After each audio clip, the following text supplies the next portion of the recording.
Welcome to RTV. నేను మీ శ్రీనివాస్. ఒక పాటకు ఒక మంచి స్వరం అవసరం. స్వరానికి సంగీతం అందం. ఆ సంగీతానికి సంగీత వాయిద్యాలు ఎంతో అవసరం. మనిషి మనుగడ ప్రారంభమైన దగ్గర నుంచి కూడా సంగీతానికి సంగీత వాయిద్యాలకి ఒక ప్రత్యేకమైన స్థానం ఉంది. పెరిగిన నాగరికతలో అనేక సాంకేతిక పనిమంతుల మధ్య కూడా అనేక సంగీత వాయిద్యాలు అయితే రావడం జరిగింది. కానీ చేతి పని ద్వారా చేసే సంగీత వాయిద్యాలకి దాని స్థానం మటుకి ఎప్పుడు సముచితంగానే ఉన్నాయి. అదే సంగీతం వాయిద్యాలను తయారు చేస్తూ గత 3 తరాలుగా తండ్రి, అదేవిధంగా తను, అదేవిధంగా తన కుమారులు కూడా ఈ చేతి వాయిద్యాల తయారీలో ఉంచుతూ సంగీత ప్రియులను మన్నలను పొందటమే కాకుండా తన జన్మను కూడా సార్థకం చేసుకుంటున్నారు బాబురావు వారి కుటుంబ సభ్యులు. ఇప్పుడు మనతో పాటు ఉన్నారు బాబురావు. అసలు ఈ సంగీత వాయిద్యాల తయారీ పట్ల ఎందుకు మక్కువ చూపారు? అసలు ఈ సంగీత వాయిద్యాల తయారీ విధానం ఏ విధంగా ఉండబోతుంది అనే విషయాలు, అదేవిధంగా వారి మనోగతంలో కూడా ఏమున్నాయో కూడా వారు మాట్లాడుతూ తెలుసుకునే ప్రయత్నించారు. నమస్తే బాబురావు గారు. నమస్కారం. సంగీతం అనగానే ముందుగా గుర్తొచ్చేది హార్మోని, తబలా, వీణ ఇలాంటివి. అవును సార్. ఈ మొదటి నుంచి కూడా ఈ సంగీత వాయిద్యాల పట్ల మీరు అత్యధిక మక్కువతో ఉన్నారు. అసలుకి ఈ సంగీత వాయిద్యాల తయారీ విధానం వైపు మీరు మొగ్గు చూపడానికి గల ముఖ్య కారణాలు ఏంటి? ముఖ్య కారణాలు మాది చీరాల సుగ్రము. మా నాన్నగారు జేమ్స్ గారు మంచి హార్మోనియం మేకరు సార్. ఆయన మంచి హార్మోనిస్టు. గతంలో రామనాట్య మండలి, నెహ్రూ నాట్య మండలి 2 సమాజాలకి ఆయన హార్మోనియం మాస్టరు. బాగా వాయించారు. బండ రామారావు, చెంచు రామారావు. ఆ తర్వాత కళ్యాణి రఘురామయ్య గారు, ఆయన ఏలుపాటి రఘురామయ్య గారు అంటారని ఆయనకి 67, 68 2 సంవత్సరాలు అగ్రిమెంట్ మీద ఆయన హార్మోనియం వాయించాడు. అంతకుముందు ఆయన స్కూల్ టీచర్ అయితే ఆ స్కూల్కి ఆ ఉద్యోగానికి రిజైన్ చేసి ఆయన ఈ కళారంగంలోనే విడిపోయాడు. అప్పటి నుంచి నాకు వయసు వచ్చిన తర్వాత ఈ హార్మోనియం అంటే నాకు చాలా ఇంట్రెస్ట్.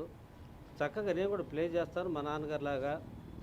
అయితే కొంతకాలం నేను నాటకాలు వాయించాను, అందరూ మనల్ని పొందాను. నా తర్వాత నేను రాజుగారికి, షణ్ముఖ ఆంజనేయ రాజు గారికి, పొర్తి వెంకటేశ్వరరావుకి, వీళ్ళిద్దరూ కూడా నేను హార్మోనియం వాయించాను.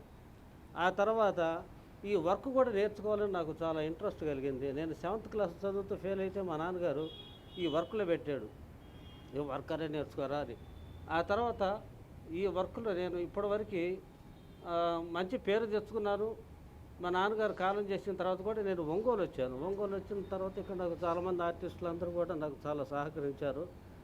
అప్పటి నుంచి కూడా నేను ఈ వర్క్లోనే ఉన్నాను, వర్క్ చేస్తున్నాను. మంచి పేరు వస్తుంది, పర్వాలేదు, అట్లా ఉంది సార్. అయితే ఈ ఇన్స్ట్రుమెంట్స్ తయారు చేయడం అంతా ఒక విధానం అయితే, మీ దగ్గర ఇన్స్ట్రుమెంట్ రిపేర్ చేయించుకునే దానికోసం, లేకపోతే మీ దగ్గర నుంచి ఈ సంగీత వాయిద్యాలు కొనుక్కుని వెళ్ళేదానికోసం ఇతర రాష్ట్రాల నుంచి ముఖ్యంగా ప్రముఖ సంగీత డైరెక్టర్స్ అయితే ఎవరు ఉన్నారు, వాళ్ళు కూడా రావడం జరిగిందని చెప్పేసి విన్నాము. అది నిజమేనా? అది నిజమే సార్. ఇప్పుడు నేను ఇక్కడ ఒంగోలుకి వచ్చిన తర్వాత వర్క్ చేసేటప్పుడు మరి చిత్తూరు రాయ గారి మరదలు టీజే కమలాదేవి గారు ఆమె ఒక హార్మోనియం బాక్స్ పంపించారు నా పేరు విని. ఆ బాక్స్ చేసి దాన్ని చక్కగా ట్యూన్ చేసి అక్కడ పంపించిన తర్వాత ఆమె నాకు చాలా లెటర్ రాసింది, చాలా దీవెనతోటి. ఆ తర్వాత అక్కడి నుంచి కూడా నాకు చాలా బాక్సులు వచ్చినాయి. ఆ వర్క్ చేస్తూ కూడా తర్వాత మా నాన్నగారి టైంలో కూడా ఏఎం రాజా గారు, జిక్కీ గారు, వాళ్ళు కూడా ఒక హార్మోనియం బాక్స్ పంపించారు, అది కూడా తయారు చేశారు. అక్కడి నుంచి కూడా మాకు మంచి పేరు ఉంది. నేను ఈ వర్క్లో నాకు చాలా ఇంట్రెస్ట్, ఈ వర్క్ చేయాలని. తర్వాత నేను వర్క్ చేస్తున్నప్పుడు కూడా మాకు చాలా, నా భార్య కూడా నాకు చాలా సహకారంగా ఉండేది. ఎట్లా హార్మోనియం బాక్సులు, తర్వాత అన్ని ఇన్స్ట్రుమెంట్స్ కూడా బాగా ఇంట్రెస్ట్గా తయారు చేసుకునేవాడిని. ఆ తర్వాత నా 2 పిల్లలు కూడా నా వర్క్ ఇది చూసి పెద్ద వాళ్ళు వస్తున్నారు, చాలామంది వర్కర్స్ వస్తున్నారు, ఎక్కడెక్కడి నుంచో వస్తారు. ఒక చోట నుంచి అని కాదు, కొన్ని జిల్లాల నుంచి కూడా వస్తారు. వచ్చి మంచి హార్మోనియం చక్కగా మా నమ్మకం మీద ఇచ్చిపోతుంటారు. చేస్తాను ట్యూనింగ్ కానీ హార్మోనియం వద్దు ఒక్కొక్క పార్ట్ కానీ మొత్తం నీట్గా చేసి వాళ్ళకి ఇవ్వడం జరుగుతుంది. వాళ్ళు సంతోషం వ్యక్తం చేసి వాళ్ళు ఎంతో ఆనందంగా, సంతోషంగా నన్ను దీవించి నాకు పావుల డబ్బులు కూడా ఇచ్చిపోతుంటారు. వాళ్ళే కాదు, ఎక్కడెక్కడ చాలా మొత్తం 3 స్టేట్ల నుంచి నా దగ్గరికి వచ్చి వర్క్ చేయించుకుంటూ ఉంటారు సార్. ఈ సంగీత వాయిద్యాలు తయారు చేస్తారు, కేవలం చేతి తయారు ద్వారా తయారు చేసే సంగీత వాయిద్యాలు కొన్నే ఉంటాయి. అంటే అవి ఎలక్ట్రికల్ సిస్టమ్, అంటే ఇప్పుడు కీప్యాడ్స్ లేకపోతే కీబోర్డు ఇలాంటివి ఉంటాయి కదా, వాటికి సంబంధం లేకుండా కేవలం చేతి పని ద్వారా తయారు చేసే వస్తువులు ఉంటాయి. అవి ఏమేమి ఉంటాయి? చేతి ద్వారా చేసే వస్తువులు హార్మోనియం, తబలా, డోలకు, వయలిను, వీణలు, ఇవన్నీ కూడా హ్యాండ్ మేడ్ అండి సార్. మొత్తం అంతా హ్యాండ్ మేడ్ తోటి. ఇప్పుడు ఈ వర్క్ అంతా మేము ఓన్లీ హ్యాండ్ మేడే చేయటము, మిషనరీ అంటూ ఏమీ లేదు. వర్క్ అంతా మొత్తం హ్యాండ్ మేడ్ వర్క్ మొత్తం అంతా. సరే, ఇప్పుడు మీరు బాబురావు కుమారులుగా ఇద్దరు విద్యావంతులు, ఇద్దరు కూడా గ్రాడ్యుయేషన్ పూర్తి చేశారు, ఒకరు ఎంసీఏ కంప్లీట్ చేసిన పరిస్థితి. ఇటువంటి నేపథ్యంలో కామన్గా తండ్రి ఒక అడుగును పడిపోతుంది, లేకపోతే కనుమరుగవుతున్న ఒక కళని దూరం చేసి చదివించి ఏదన్నా ఇతర దేశాలకు పంపించాలి, లేకపోతే మంచి ఉన్నత స్థితిలో ఉంచాలని చెప్పేసి తండ్రి కోరుకుంటారు. కానీ మీరు చదువుకొని కూడా ఈ కళారంగం వైపు, ముఖ్యంగా ఈ చేతి పని ద్వారా ఈ రంగం వైపు మొగ్గు చూపడం గల కారణం? నా ప్రధాన కారణం వచ్చేసి ముందు మా తాతయ్య గారి ఇన్స్పిరేషను, ఆ తర్వాత మా నాన్నగారు. మేము చదువుకున్న టైంలో కూడా 2-3 తరగతులు చదువుకున్నప్పటి నుంచి కూడా సహజంగా స్కూల్ నుంచి ఇంటికి వచ్చినాక అందరూ బయటికి వెళ్ళి ఆడుకుంటూ ఉండేవాళ్ళు. మేమైతే అలా కాదు, మా తాతయ్య గారి దగ్గర కూర్చునేవాళ్ళం. అవి ఇవి చూస్తా అలానే అలవాటు అయ్యాము. ఈవెన్ 10th ఇంటర్మీడియట్కి వచ్చేసరికి దాదాపు వర్క్ చేసే స్థాయికి వచ్చేసాం.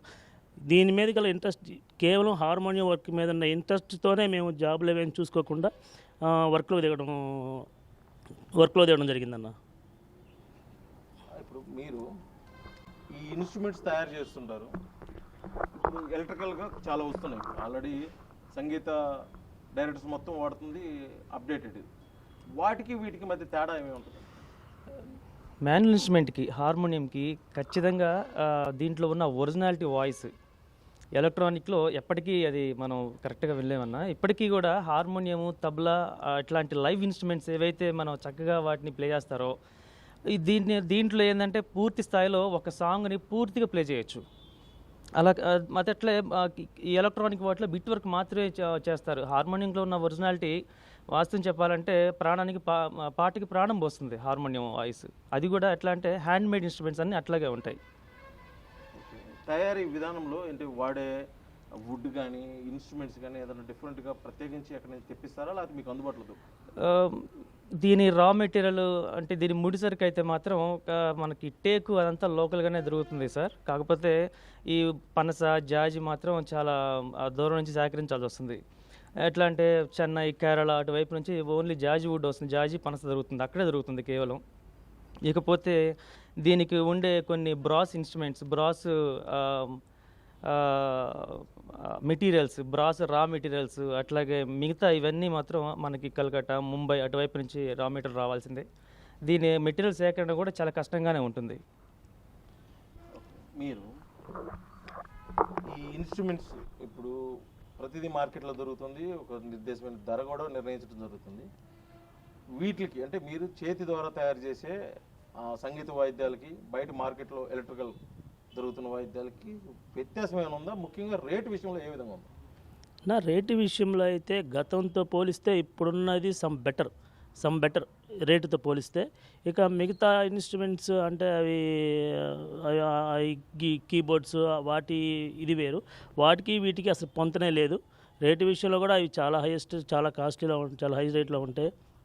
ఆల్మోస్ట్ ఆల్ ఈ మేము చేతితో చేసిన ఈ హార్మోనియం కూడా దాదాపుగా వాటికి ధీటుగా తయారు చేస్తున్నాము. అదే రేటు కూడా మేము అది కస్టమర్ కాడి నుంచి తీసుకోగలుగుతున్నాము. అదే రకంగా అంతకంటే మించి క్వాలిటీ ఇవ్వగలుగుతున్నాం. అంటే సుమారు అంటే ఈ హార్మోనియం పెట్టి ఉంది, రెండు అంటే చేతితోటి కానీ ఎయిర్ ప్రెషర్ లెగ్స్ తోటి రెండు చేస్తున్నారు. ఇది హార్మోనియం పెట్టి సుమారు ఎంత ఉంది?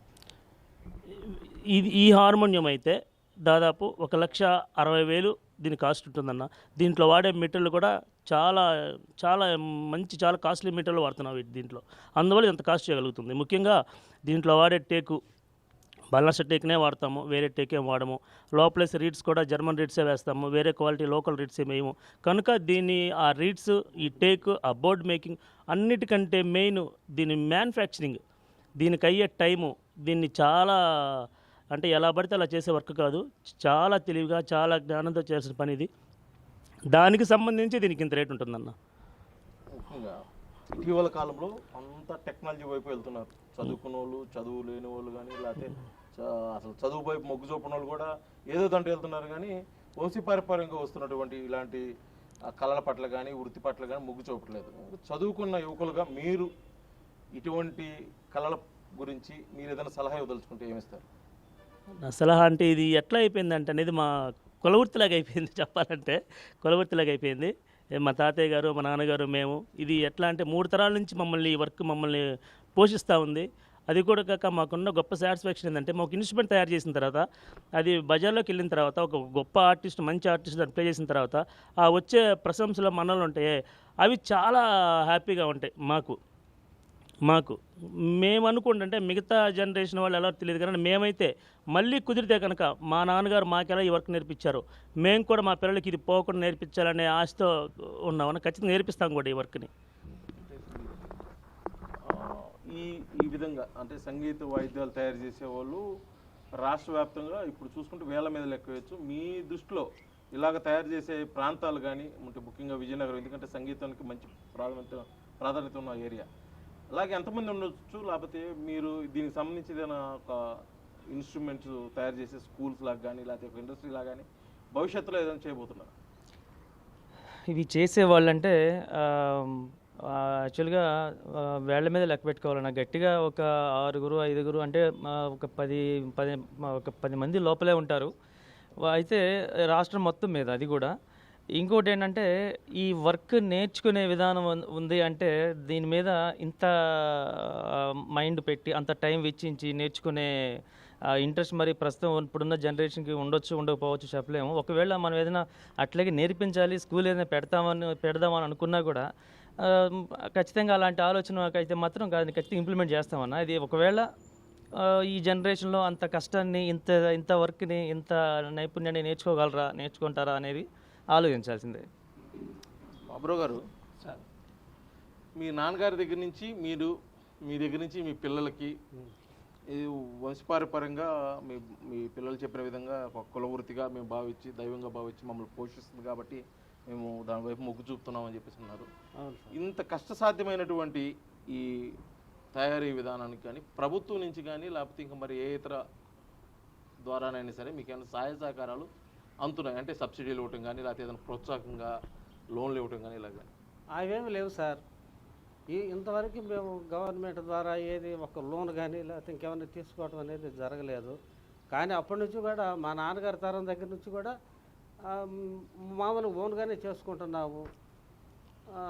వర్క్ బాగా జరుగుతుంది, ఏదో పావుల డబ్బులు వస్తున్నాయి, అంతేగాని ఇతర బ్యాంకులు కానీ తర్వాత ఇది గవర్నమెంట్ లోన్స్ కానీ ఇవేమి లేవు సార్. ఒకవేళ ప్రభుత్వం ప్రోత్సహించి మీకు లోను అది మంజూరు చేస్తే ఇది 10 మందికి నేర్పే దానికోసం ఈ పరిశ్రమలాగా దీన్ని స్థాపించే దానికోసం మీరు మొగ్గు చూపుతారా? తప్పకుండా చూపుతాం సార్. ఎందుకంటే ఇప్పుడు ఒక సహకారం అనేది ఉంటే మనిషి ఎంత దూరమైనా పోగలడు. అందుకని ఎవరైనా ఇంకా 4 పిల్లలకి నేర్పించుకోవాలన్నా, ఇప్పుడు మా పిల్లలాగానే బాగా తయారు కావాలన్నా ఒక మా సహకారం అనేది ఉంటే ఏదైనా మనం ముందుకు పోవడానికి చాలా అవకాశం ఉన్నది కదా. మొత్తానికైతే తాతలు తండ్రుల నుంచి వచ్చినట్టు వంశపారంపర్యంగా వస్తున్నటువంటి ఈ సంగీత వాయిద్యాల తయారీ విధానంలో తామైతే ఎప్పుడూ ముందు ఉంటున్నాము. ఇది మేము కులవృత్తిగా భావిస్తున్నాము, ఇది మేము దైవంగా భావిస్తున్నాము, దీని ద్వారానే మాకు భక్తి నడుస్తుంది కాబట్టి దీన్ని అయితే మేము విడిచిపెట్టే ప్రసక్తి లేదని చెప్పేసి అటు తండ్రి నుంచి కానీ ఇటు కుమారుల నుంచి కానీ సమాధానం వస్తుంది. అదేవిధంగా ఈ అంతరించిపోతున్న కళలో ఇది కూడా ఉంది కాబట్టి దీన్ని ప్రోత్సహించడం కోసం ప్రభుత్వం నుంచి సహాయ సహకారాలు అందిస్తే మట్టుకి దీన్ని 10 మందిని నేర్పేదాని కోసం కూడా సిద్ధంగా ఉన్నామని చెప్పేసి బాబురావు కుటుంబ సభ్యులు అయితే తెలియజేస్తున్న పరిస్థితి. వీడియో జర్నలిస్ట్ లక్ష్మణ్తో శ్రీనివాస్, RTV, ఒంగోలు, ప్రకాశం జిల్లా.